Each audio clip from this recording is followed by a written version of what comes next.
Welcome. Attention, please. Welcome aboard.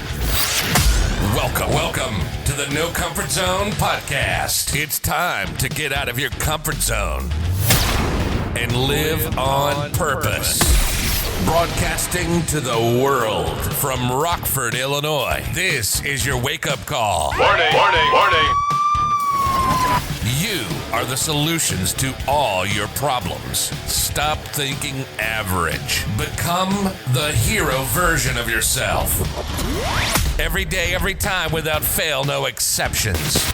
It all matters. You've entered the No Comfort Zone. It's time for a reality check. Hey, this is Dan. It is great to be back. Speaking to you from the No Comfort Zone, a reality check. Lots of stuff's been happening in my world. Hope you're doing really well.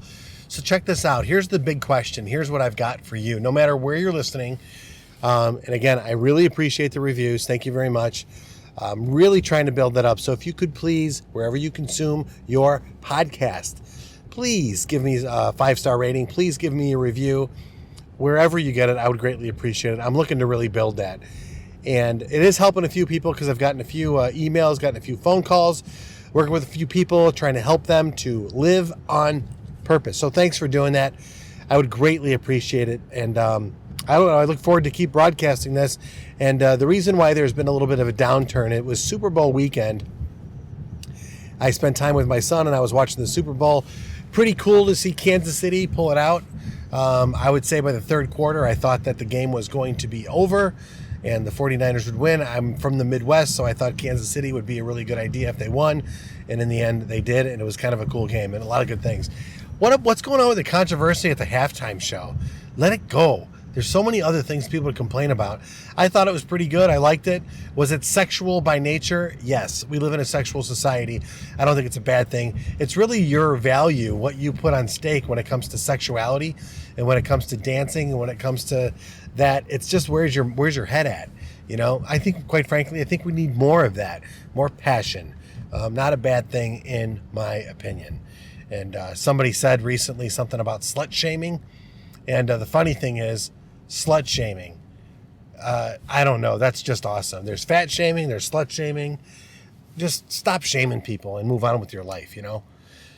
A lot of stuff's been happening, especially today. Let me ask you a question. So, if you've been driving a car and you get pulled over and you know why you get pulled over, do you tell the police officer why he pulled you over when they ask you the question? So, do you know why I pulled you over? You know, come on. Yes, I know why you pulled me over. You pulled me over because I was going 65 miles an hour. Well, do you know what the speed limit was? Yes, I do. As a matter of fact, it was 45 miles an hour. So I was not being a smartass when I got the ticket because that actually happened today. I wasn't being a smartass, but I committed to something a long time ago, and I committed to it. It's a discipline, and sometimes it's not. It's really easy, but it's sometimes not the. It's really simple, but sometimes it's not easy. Why do I always jack that up?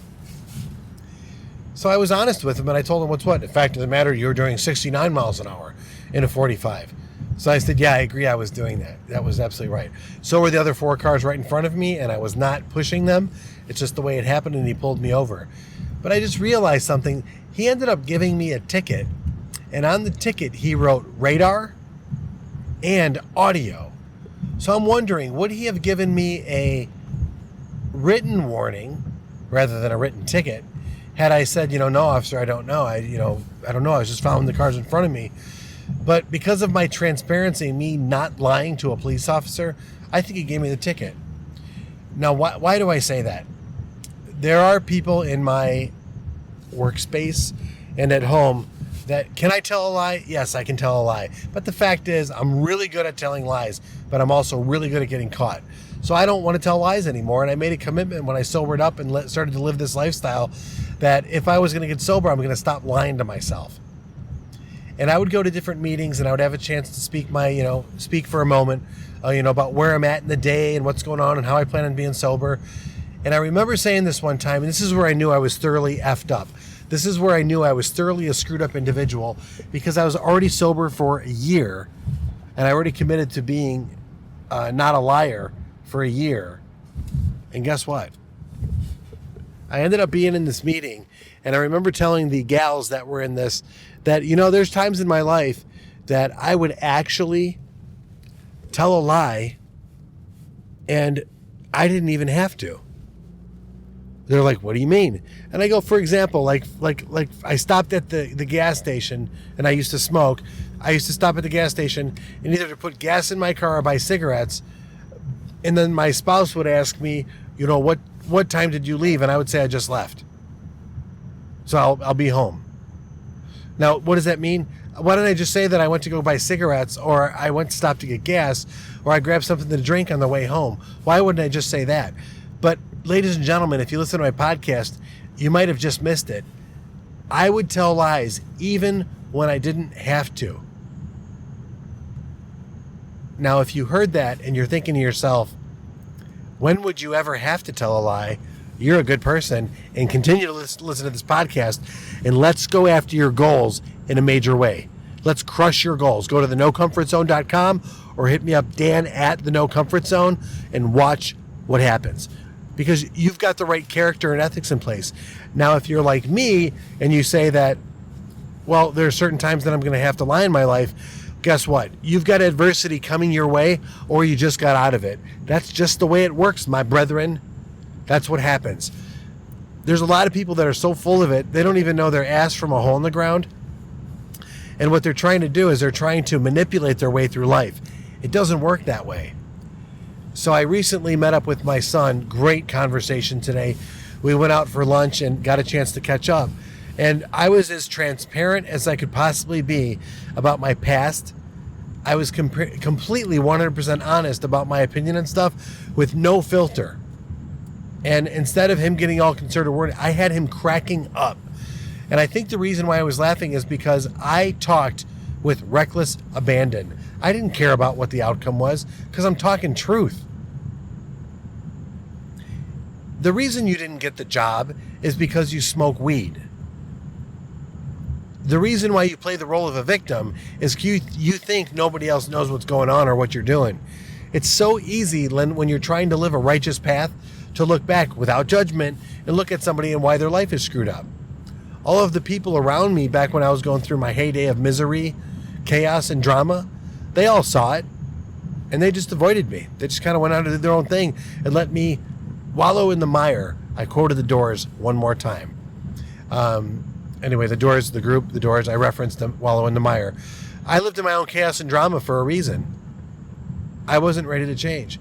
But when I decided to become honest with myself and everybody else, it wasn't easy. And sometimes some of you out there need to do the same thing. You're in a relationship and you want things to be better in the relationship. It's time for you to speak up and quit being just speak up and let the person know what you demand from the relationship. And then ask the better question, what can I do better in the relationship for you? Because if you're in a relationship, you got to be in it together. It can't be all self-serving. Be a better man, be a better woman. Communicate in your relationship with your employer. Tell your employer what it is that you want, what it is that you want to do, and what it is that you want to go. And Gary Vee said this. Gary Vee said that, you know what, I have no problem giving you a raise, but I can't give you a raise for doing the job of what you're already doing. What increased value can bring to the table, because I want to pay you on that. Show me what you can bring to the table. And I've done that, Gary Vee. Thank you very much, because that helped change my organization. I think I should hit you with a DM and let you know that. One of the strongest things you did was in one of your videos that was about 30 seconds, and you said it straight up. What additional value can you bring to the table? Because I want to pay you for that. 2 people walked out of my office and did nothing more, but were happy with their employment. One person stepped way up, gave me a bunch of stuff. I ended up promoting them shortly after because they were the right person at the right place at the right time. Yes, with the right attitude 3 months ago when all this was going on. So, did they get a pay raise? Absolutely. Did they get more responsibilities? 100% more responsibilities. Pay raise? A little bit more. But in the end, the job fulfillment of being a leader, hello, that's what I'm talking about. So as I talk to you about being honest and transparent, listen, here's what I want you to do. I want you to take a long, hard look in the mirror. Become aware of where you're at right now. Why are you in the situation you're in? Good, bad, or indifferent? Are you lying to yourself? Are you lying to others? if you're not lying to yourself and you're not lying to others, you need to definitely write out some massive goals in your life. You need to start going to work at it. And if you need help, the world is yours. Honesty pays. I will tell you that 100% and 10 times till Sunday. Honesty pays every day of the week. But if you're not truthful with yourself and you want to lie to yourself and your others, that's a long, hard road. A lot of adversity is coming your way. But either way, we can get you out of adversity or we can get you to your goals. And in case you didn't understand something, the No Comfort Zone Mind Step, the first step is becoming aware. Thank you so much for listening to my podcast. Thanks for all the great feedback. Thanks for the reviews. Thanks for the comments. Thanks for the DMs. But more importantly, just remember this. It's time for you to get out of your comfort zone and live on purpose. Say goodbye. Want more of the No Comfort Zone? You can follow Dan on Instagram and Twitter at No Comfort Zone 1. Bye. Or on the web at thenocomfortzone.com. Bye-bye. Bye-bye. Thanks for listening to the No Comfort Zone podcast. Bye-bye. Bye-bye.